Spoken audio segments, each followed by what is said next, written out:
Buen día, nosotros somos el equipo 2 de la materia Resistencia de Materiales del grupo 2 PM5 del Instituto Politécnico Nacional.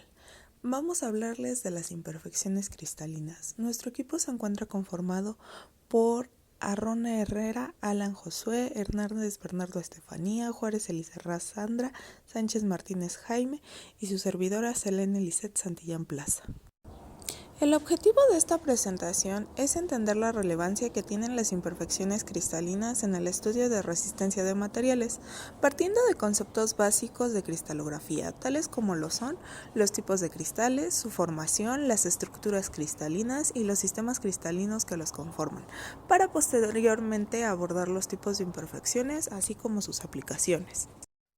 En el estudio de resistencia de materiales es imprescindible tener una comprensión profunda del comportamiento de los materiales por optimización económica y de funcionamiento, así como por seguridad, siendo de gran relevancia el estudio de las imperfecciones o defectos de los materiales cristalinos, ya que éstas modifican las propiedades del material, lo que hace primordial su análisis para poder tener un modelo adecuado de las piezas que se utilizan.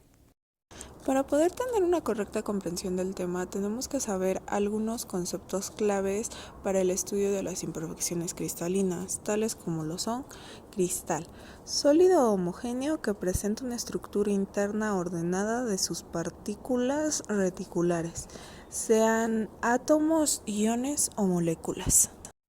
Sólido, cuerpo que se caracteriza por oponer resistencia a cambios de forma y de volumen. Sus partículas se encuentran juntas y también se ven correctamente ordenadas. Red cristalina, se le conoce de esta manera al acomodo regular que siguen los átomos en cuerpos sólidos. Puntos reticulares, posiciones ocupadas por átomos, moléculas o iones que definen la geometría de una celda unitaria. Átomo intersticial es un defecto puntual generado por un átomo suplementario que se sitúa en la red cristalina. Dislocaciones, defectos en la red cristalina de dimensión 1, es decir, que afectan una fila de puntos de la red de Bravais. Redes de Bravais, conjunto de las 14 celdas unitarias tridimensionales en las que pueden ubicarse los átomos de un cristal. Interfase es el límite entre dos regiones espaciales ocupados por materia diferente o por materia en diferentes estados físicos. Semiplano se le conoce de esta manera a cada una de las dos partes en las que un plano queda dividido por una recta. Deformación plástica, deformación permanente asociada a la distorsión y formación de nuevos cristales atómicos. Cristales iónicos son los cristales constituidos por un conjunto de iones de signo contrario unidos por fuerzas de carácter mayoritariamente electrostático. Crecimiento Brickman, método donde enfriando cuidadosamente una mezcla de silicato de germanio fundido dentro de un recipiente cilíndrico consiguen transformarlo en un solo y enorme cristal extraordinariamente bien ordenado. Método de Czochralski, método que es utilizado para la obtención de silicio monocristalino mediante un cristal semilla depositado en un baño de silicio. Método de zona flotante, método donde en una pequeña zona del cristal se funde mediante un calentador por radiofrecuencia que se desplaza a lo largo de todo el cristal desde la semilla. Cristales inteligentes es un tipo de vidrio capaz de modificar sus propiedades de transmisión de luz ante determinados factores externos, tales como pueden ser electricidad, luz o características electrocrómicas. Son aquellos que usan la electricidad para cambiar las propiedades de transmisión de luz del vidrio. Suelen ser los más rápidos en cambiar de color y los que mayor control ofrecen. Imperfecciones puntuales. Las imperfecciones asociadas a los puntos reticulares cristalinos se denominan defectos puntuales. De estos existen dos tipos comunes de defectos. Estos son vacante y átomo intersticial. Estos a su vez cuentan con otros defectos, los cuales son defecto de Schottky y defecto de Frenkel. Una vacante o vacancia es simplemente una posición atómica desocupada en la estructura cristalina, es decir, un vacío. Aquí vemos los átomos alineados y en el centro vemos un espacio vacío. Es una vacancia. Estas pueden originarse en el compuesto como respuesta a la presencia de impurezas químicas o a composiciones no estequiométricas. Las vacantes también pueden existir con independencia de estos factores químicos. El número de vacantes se puede calcular con esta fórmula, que es NB, que es el número de vacancias por centímetro cúbico, es igual a N al exponente menos QB sobre RT. N es el número de átomos por centímetro cúbico, Q es la energía requerida para producir un mol de vacancias, R es la constante de los gases y T es la temperatura en kelvins. A temperatura ambiente la concentración de vacancias es pequeña, pero la concentración de estas aumenta exponencialmente a medida que se incrementa la temperatura. Este es un principio de termodinámica. A continuación tenemos este problema que es del libro Ciencia e Ingeniería de Materiales, sexta edición, de Askeland, Fuller y Wright. Es el capítulo 4, lo podemos encontrar en la página 115 a la 116. El problema dice lo siguiente: calcule la concentración de las vacancias en el cobre a temperatura ambiente, que son 25 grados centígrados. ¿Qué temperatura se necesitará para tratar térmicamente el cobre de tal manera que la concentración de las vacancias producidas sea 1000 veces mayor que la concentración de equilibrio de las vacancias a temperatura ambiente? Suponga que se requieren 20.000 calorías para producir un mol de vacancias en el cobre. Ok, tenemos que el parámetro de red de cobre es CSA. Cada estructura tiene un acomodo. Estos acomodos se pueden diferenciar por estas siglas: CS, CCI, CCC, HC. A estas les corresponden metales, como lo podemos ver en este cuadro, que a nosotros la que nos corresponde en este problema es CCC, que como vemos aquí es cobre, es Cu. Entonces tenemos que para calcular el A es igual a 4 veces el radio sobre la raíz cuadrada de 2. El radio se refiere al radio atómico del elemento. Tenemos que el elemento tiene 4 átomos por celda. Entonces N es 4 átomos por celda sobre CCA, que sería A es igual a 4R sobre la raíz cuadrada de 2. Esto nos da 8.466 por 10 a la 22 átomos de cobre por centímetro cúbico. Ahora necesitamos la temperatura ambiente. Tenemos grados centígrados, le sumamos 273.15 o 273 nada más, y nos da 298 kelvins. Aplicamos la fórmula que explicamos con anterioridad, y esto nos da como resultado 1.814 por 10 a las 8 vacancias sobre centímetro cúbico. Ahora tenemos los átomos intersticiales. Un átomo intersticial es un átomo situado en un hueco o intersticio que normalmente no está ocupado por un átomo en la estructura cristalina perfecta, o un átomo extra insertado en la estructura perfecta del cristal, de tal forma que dos átomos ocupan posiciones cercanas a una única posición atómica de la ideal. Esto quiere decir, si podemos ver vemos la imagen, tenemos los átomos alineados perfectamente y hay un átomo que se mete en las filas. Ese sería este átomo rojo o esta esfera o círculo, como lo queramos ver. Vemos que está ocupando un lugar que no le corresponde en la línea, no está alineado, nada más está ocupando ese espacio. El defecto de Schottky. Los defectos de Schottky se forman cuando los cationes y aniones removidos de las estructuras de cristal están en igual número. Sin embargo, la neutralidad eléctrica del cristal permanece sin cambios porque el número de cargas eliminadas del cristal es igual. Aquí podemos ver que están alineados los átomos con cargas menos, más, menos, que es cation-anión. Entonces, en este caso, el de carga negativa se sale de su formación, por así decirlo. Y en este caso el de la positiva se sale de su formación. Esto crea el defecto de Schottky. Tenemos el de Frenkel. Un defecto de Frenkel surge cuando un ion de red cristalina elimina y ocupa un sitio intersticial de la estructura cristalina. Sin embargo, la carga eléctrica del cristal permanece sin cambios porque no se eliminan ni agregan iones desde el exterior. Esto quiere decir, en este punto, en esta imagen tenemos el defecto de Schottky y el defecto de Frenkel para ver la diferencia. Si lo queremos ver así, uno podría contarse como vacante, que sería el de Schottky, pero ese es con cargas, acuérdense, más menos. Y el de Frenkel sería como el intersticio, nada más se juntan, se acumulan, como que se hacen bolita. Y porque aunque por lo general se asocia con los materiales iónicos, este puede ocurrir en metales y en materiales enlazados iónicamente. Para considerar, las vacantes pueden existir con independencia de los factores químicos, por ejemplo, por la vibración térmica de los átomos a temperaturas por encima del cero absoluto. Como se les mencioné, esto es un principio de termodinámica, un concepto. La temperatura es la cantidad de energía cinética. Entonces, cuando hay un cero absoluto, no hay energía, no se pueden mover los átomos.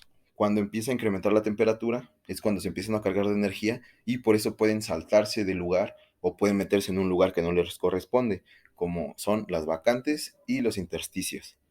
La estructura relativamente abierta de la fluorita, CaF2, permite acomodar cationes intersticiales sin que se produzca una deformación excesiva de la red. Las estructuras de compuestos con defectos pueden complicarse aún más por la carga debida al atrapado de electrones o atrapado de huecos electrónicos en estas imperfecciones de la red. Los defectos estequiométricos son aquellos que no perturban la estequiometría de un compuesto. Esto significa que los defectos estequiométricos no cambian la proporción entre cationes y aniones presentes en la estructura cristalina.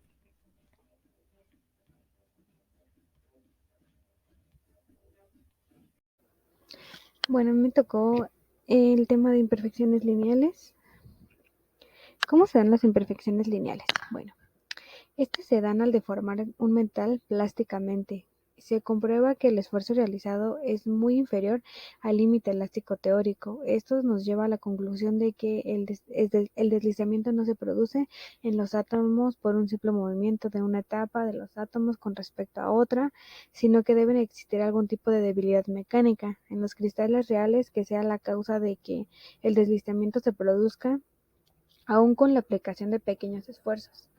Entonces, esta diferencia de fuerzas de deformación aparente real se produce por el hecho de que los cristales reales no son perfectos, sino que contienen defectos lineales y dislocaciones, que implican planos extras en la red y facilitan el desplazamiento, reproduciendo una distorsión de la red centrada alrededor de una línea, y estas pueden formar, se pueden formar de muchas maneras en el proceso de solidificación. Los defectos lineales. Bueno, las dislocaciones son imperfecciones lineales en un cristal que se da de manera sería perfecto. Suelen introducir un cristal durante la solidificación del material o cuando el material se deforma permanentemente. Aunque en todos los materiales, incluyendo los cerámicos y polímeros, hay dislocaciones. Se puede identificar 3 clases de dislocaciones. El primero, los tipos de dislocaciones se observan según lo anterior mencionado, que las dislocaciones son alteraciones en la red cristalina en la ordenación de los planos cristalográficos. La primera es la dislocación de borde. Esta se puede entender como la existencia de un semiplano extra en una parte del cristal. Como se puede observar en la imagen, alrededor del extremo del plano se produce una zona de tensión, de tracción y compresión, según esté por debajo o por encima del plano de deslizamiento. Esto es debido a que los átomos están a una distancia menor o mayor que de equilibrio, mientras que los lados de la dislocación de la red se mantienen esencialmente perfectas. Por convenio, cuando el semiplano extra queda por encima, se denomina dislocación positiva y se representa por Z. Cuando el plano está por debajo se dice que es negativo y se representa por T. Bueno, aquí tenemos la diferencia de imágenes de cómo se van formando las solidificaciones en los cristales. Bueno, en este caso la densidad de las dislocaciones depende mucho del proceso seguido por el material de su obtención y procesado. En un cristal preparado, con cuidado, puede haber un orden de 10 a las 2 líneas de dislocación por centímetro cuadrado. Si se deforma plásticamente, se puede llegar a tener 10 a la 10 o 10 a la 11 dislocaciones por centímetro cuadrado. Los cristales son iónicos. Las dislocaciones son más complejas que en un sistema metálico. Pues hay que mantener la neutralidad de la carga y la regularidad de aplicamiento por el problema de atracciones. Como podemos ver aquí en la imagen, tenemos un metal y el cloruro sódico, entonces estamos viendo la diferencia entre cada uno. De tornillo. Bueno, este es otro tipo de dislocación y en este caso se puede ilustrar haciendo un corte parcial en el cristal, torciendo el cristal en una distancia atómica. Se puede continuar la rotación que se describiría una trayectoria en espiral, y el eje o línea respecto al cual se traza la trayectoria es la dislocación de tornillo. Como podemos ver aquí, se ve como una diferencia. Y las mixtas. En este caso tiene como componentes de bordes y de tornillo con una región de transición entre ellas. Cuando se aplica una fuerza cortante en la dirección del vector de Burgess de un cristal que contenga una dislocación, esta puede mover rompiendo enlaces de átomos de un plano, el plano de corte se desplaza en un poco para establecer los enlaces con el plano parcial de los átomos originales. Defectos superficiales. Son límites de grano que tienen dos direcciones y normalmente separan regiones del material que tienen diferente estructura cristalina y o orientación cristalográfica. Los efectos de superficie incluyen superficies externas, límites de grano, límites de macla, defectos de apilamiento y fase. Superficies externas. Los átomos superficiales no están enlazados con el máximo de vecinos más próximos y por lo tanto están en un estado energético superior que los átomos de las posiciones interiores. Los enlaces no realizados de estos átomos superficiales aumentan la energía superficial expresada en unidad de energía por unidad de área. Los materiales tienden a minimizar el área total de la superficie para disminuir esta energía.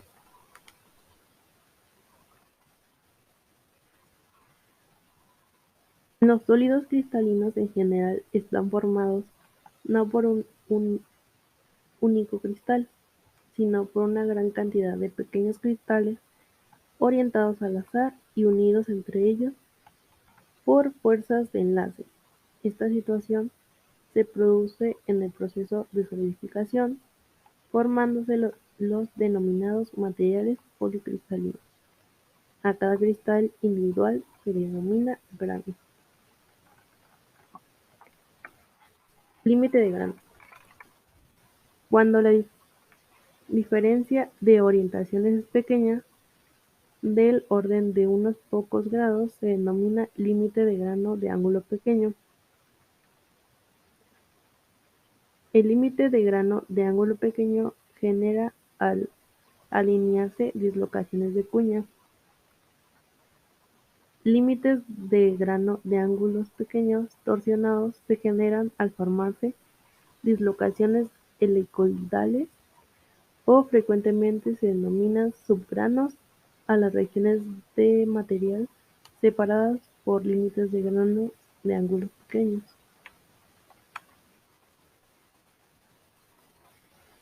Un método para controlar las propiedades de un material es por medio del control del tamaño del grano.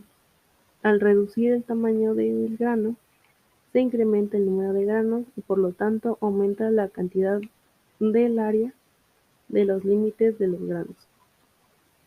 Cualquier dislocación solo se mueve una distancia corta antes de que se encuentre con un límite de grano y se incrementa la resistencia del material.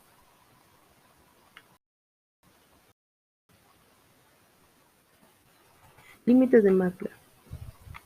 Es un tipo especial de límite de grano a través de la cual existe una simetría de red especular. Esto es, los átomos de un lado del límite son como una imagen especulares de los átomos del otro lado. La región del material entre estos límites se denomina macla. Las maclas se generan por desplazamientos atómicos producidos al aplicar fuerzas mecánicas cizallantes y también durante tratamientos térmicos de recocido posteriores a la deformación. El maclaje ocurre en un plano cristalino definido y en una dirección específica. Ambos dependen de la estructura cristalina. El maclaje es un movimiento de planos de átomos en la red paralelos a un plano específico, de manera que la red se divide en dos partes simétricas diferentemente orientadas.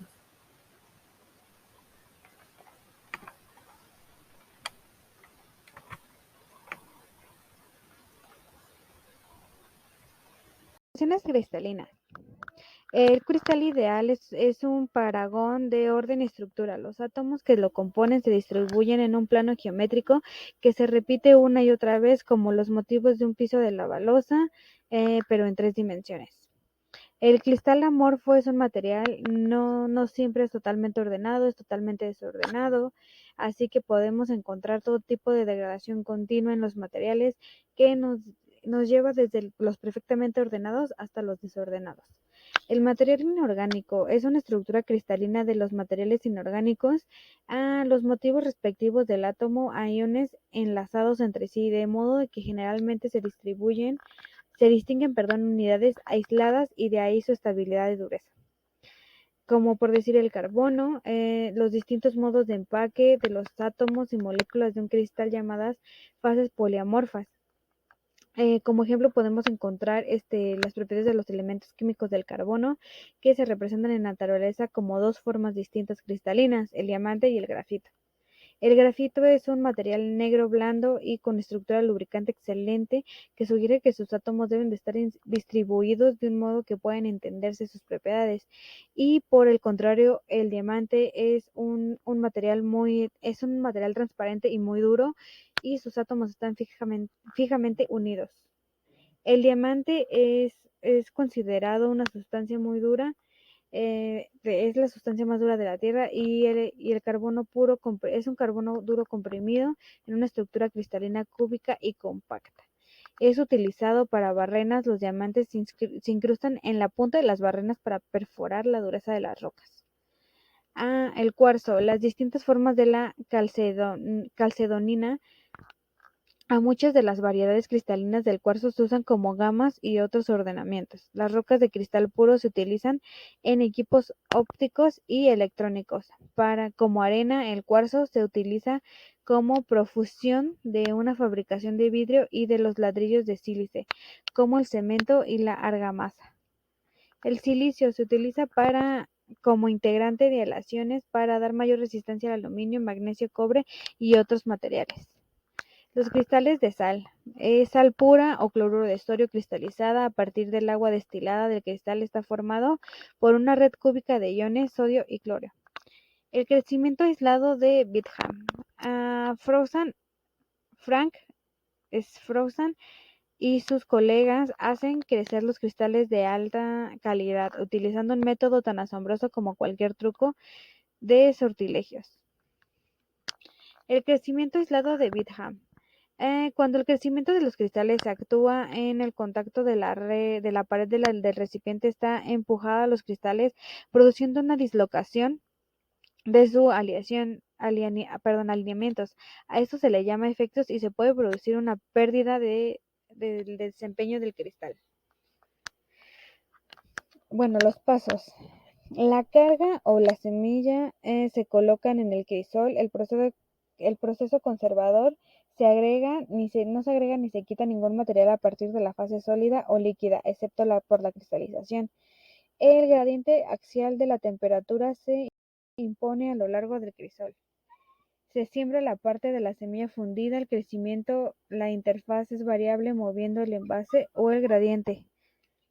Las ventajas del proceso de Bingham. El crecimiento confiado. La forma del cristal es definida en envases. Los gradientes de radianes de la temperatura son necesarios para Controlando la tensión térmica resulta un nivel bajo de dislocaciones. El cristal se puede crecer en ámpulas selladas y el proceso requiere poca atención. Las desventajas del proceso de Bingham. El crecimiento es confinado a presión y envase de un cristal durante el enfriamiento. Es difícil de observar el sembrado en el proceso de crecimiento cristalino. El nivel de cambios naturales de la convección, como el fundido o se gota. Encapsulado o fase líquida. Las ventajas provienen de un contacto entre el cristal y el fundido, la nucleación reducida, la tensión térmica menor y la evaporación menor.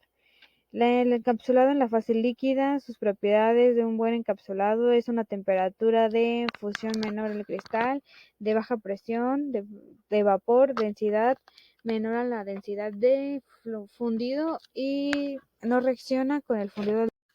Bueno, en conclusión, es muy importante conocer las imperfecciones cristalinas de los materiales, ya que debido a ello nos podemos dar una idea de las características y propiedades que se pueden tener en algún material, como la dureza y la resistencia a la cedencia. Si es deformable o rígido, dependiendo de sus características, lo podemos complementar con una u otra situación. Las imperfecciones cristalinas son muy importantes porque en la aplicación de la mayor parte de los sólidos cristalinos se representan. Además, dan propiedades importantes a la materia, tales como la deformación plástica que surge de los defectos lineales. Estas son nuestras referencias y pues gracias por su atención.